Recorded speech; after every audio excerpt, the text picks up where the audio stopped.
Just because I was Wendy Bircham doesn't make me actually Wendy Bircham and capable of speaking about what it's like to be married to Mr. Bircham or a shop teacher.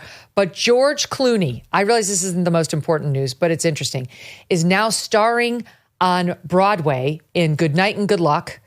And I guess at the end of this show, he turns around and looks at the audience and offers a lecture on how journalism is imploding, that what's happening with the Trump administration is like McCarthyism, that we need a full, free, and fair press to hold this administration's feet to the fire. And this is why, I gather, he was profiled on 60 Minutes last night and asked about the Fourth Estate. Here he is in SOT 12.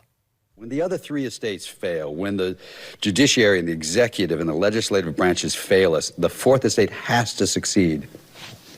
Has to succeed. As 60 Minutes is here right now on our first day. ABC has just settled a lawsuit with the Trump administration. Journalism and telling truth to power has to be waged like war is waged. It doesn't just happen accidentally.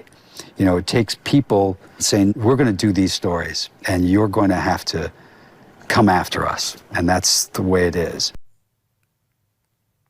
So that's him backstage with his Edward R. Murrow, like, wannabe castmate supporters, lecturing all of us, Ben, on how it needs to be done and how, I mean, you might say democracy dies in darkness if the journalism people don't do more journalisming. Yeah, he is so tiresome. Just as a human being, he's unbelievably tiresome. And I will acknowledge here that his wife, Amal Clooney, literally was complicit in some of the worst propaganda of the last several years. She was involved in the International Court of Justice's attempts to actually prosecute the Prime Minister of Israel, Benjamin Netanyahu, for war crimes. She was a deep part of that. So she obviously wasn't speaking truth to power. She was part of the power. George Clooney has always been part of the power. This idea that he's ever speaking truth to power is nonsensical. That dude has more. He may have single-handedly been responsible for Joe Biden stepping out of the race. You recall that he wrote an op-ed in which he basically called for Joe Biden to step out of the race. And then the Democratic Party suddenly magically listened. So when he talks about this, like he's speaking truth to power. What is the power inside, for example, his own party that he has ever spoken true, like real truth to and not been listened? I mean, he wields outsized powers. Again, this idea that he's like a powerless person who's fighting for the rights of the journalistic establishment. The journalistic establishment is what brought us here. This sort of worship that Clooney and others have for the journalismers is truly amazing, given how poor they have been at actually exposing truth to the light of day. He's speaking beyond a point where people have any respect for journalistic establishment at all. I don't know who he's talking about. The American approval of the journalistic establishment is in the 20% range. So who is he even talking to right now, dreaming of a time when journalists were these speak truth to power, fedora-wearing, hard-boiled, walking around the streets of Chicago reporting, like who working are these class people he is talking about? Yeah, exactly. It's all nonsense. You know, it's amazing to watch him talk about this. Like, it's now's the time. Where was he during COVID? You know, you saw last week the New York Times with its aha moment on COVID. Like, you know what? We really need to talk about the fact that this looks like it came from a lab. How is it we didn't talk about that for 5 years? Because you, New York Times, were calling people racist who said it looks like it came from a lab. Like, and then Bill Maher the other night had this like aha moment of like, geez, it really looks like Fauci may have been kind of a villain and not, you know, all these leftists are coming around to the truth of things like COVID. That's just one example. 5 years later than the rest of us, because George Clooney's idea of journalism is to just toe the party line when it helps the left and say what needs to be said and bury what needs to be said, as so long as it will hurt the right. I mean, I'm just wondering, who are these journalists who aren't covering the Trump administration? They're like, who are they? It'd be great for him to call them out. Right. Who are these journalists who are being so nice to the Trump administration all the way through? And when he talks about settlements that these various outlets are making with President Trump, that's because they literally engaged in slander and libel of President Trump. And they thought that they were going to lose a big settlement to him. It's not because they're trying to buy access to the president of the United States by paying him money. And if he's going to make that actual argument, then probably he should just make that argument overtly, as opposed to this sort of break the fourth wall. First of all, that must be terrible. That must be death in the theater. You're there to watch Good Night and Good Luck, and suddenly the actor turns to you and starts lecturing you, breaking the fourth wall about modern politics. How obnoxious he is just as a human. Yeah. So here he is going on, this is to 60 last night, about, you mentioned his op-ed in the New York Times on Joe Biden and why he did it. Such a selfless, brave act, Ben. Here he was. I'll make it kind of easy. I was raised to tell the truth.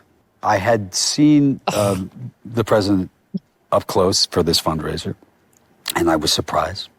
And so I feel as if there was a lot of profiles in cowardice in my party through all of that. Oh, wow. And I was not proud of that. And I also believed I had to tell the truth. That right there is such a lie.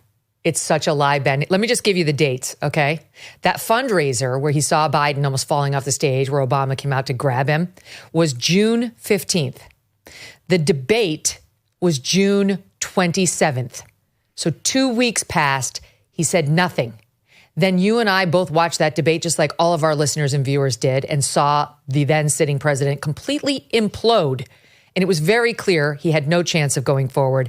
And it wasn't until July 10th, almost a month after he attended the fundraiser with him, that George Clooney finally wrote that op-ed after it became clear that Joe Biden wasn't stepping down. He's such a liar that he just encountered him at the debate and knew what he had to do.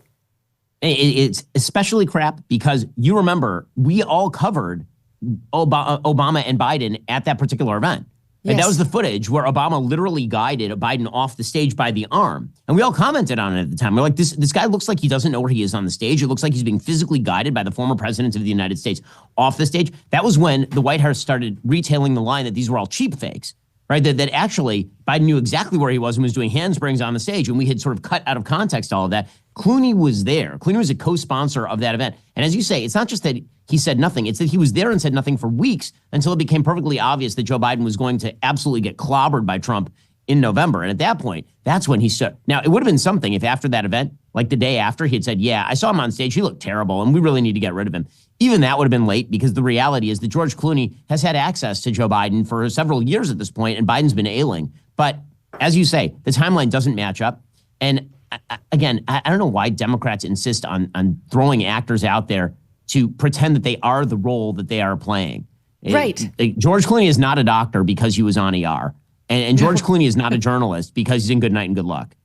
And because he was in One Fine Day with Michelle Pfeiffer back in 1996. You were still in your cradle. But they starred. I loved this movie because I was young, kind of always aspiring journalist back then. I was a practicing lawyer, but I had been told in high school I should be a journalist. It was always in the back of my head. And so I love this movie because she's like this, up and comer. And he worked, I think, for the New York Daily News or something like that. But anyway, it was like the two of them at the height of their fame. That doesn't make him an actual journalist. And so he's like, who is it? Is it Tom Cruise who tried to be a Navy SEAL, even though he was too old to be a Navy SEAL and put himself through SEAL training? It's like, you can try to go through the SEAL training. That's fine. You want to see if you can do it. But Tom Cruise didn't come out actually believing he was a Navy SEAL. He doesn't think he can flight fighter jets because of Top Gun. Only George Clooney feels like he's in the position to lecture all of us on how it's done, how it ought to be done, after having been silent, conspicuously silent for the last 4 years. Where's his lecture to the New York Times on how to cover brain infirmities, right? Right now he's upset. He's upset about the press. And to your point, the press is not falling down on the job in trying to cover Trump negatively. They're falling down on the job in plenty of other ways. Only in George Clooney's world does he have to come out now and lecture the press on how important they are more than ever. The dirty little secret here, however, is he speaks for all of them. The left-wing press, and by that I mean the press, is like, right on, they're going to sleep at night. He's right. It's so hard. Now more than ever, I'm needed. Tariff wars, stubborn inflation. No wonder gold has been routinely hitting all-time highs. In volatile markets like the one we have now, don't sit on the sidelines with your head in the sand. You can take control and safeguard your savings. This is why so many Americans today are turning to Birch Gold Group. They have helped tens of thousands convert an existing IRA or 401k into an IRA in physical gold. Is it time for you to hedge against economic instability with gold? To learn how to own physical gold in a tax-sheltered account, just text MK to 989898. Birch Gold will send you a free, no-obligation info kit. Again, text MK to the number 989898. With an A-plus rating from the Better Business Bureau and countless 5-star reviews, Birch Gold has helped many protect their savings with gold. It took us decades to get into the tangled mess they're trying to unpack now in D.C. How long is it going to take to get out of it, and at what cost? Text MK to 989898 today.